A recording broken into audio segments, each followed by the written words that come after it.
režie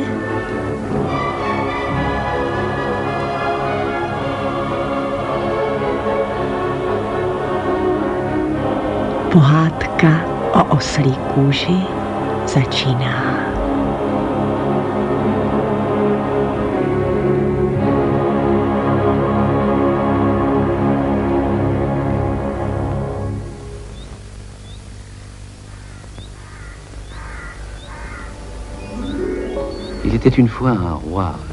Byl jednou jeden král, dobrý a milovaný svým lidem, jehož si i sousedé vážili.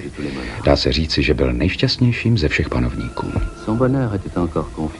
Jeho štěstí ještě vzrostlo sňatkem s krásnou a ctnostnou princeznou.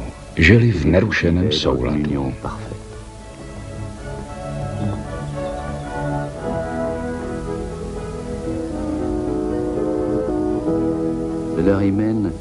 Z jejich manželství se zrodila dcerka, tak půvabná, že ani nelitovali, že další děti už neměli.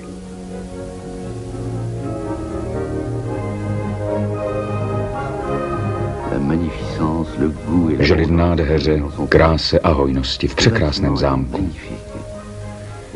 V rozlehlých stájích dupali nejkrásnější koně světa. Mezi nimi však největší pozornost vzbuzoval osel s předlouhýma ušima.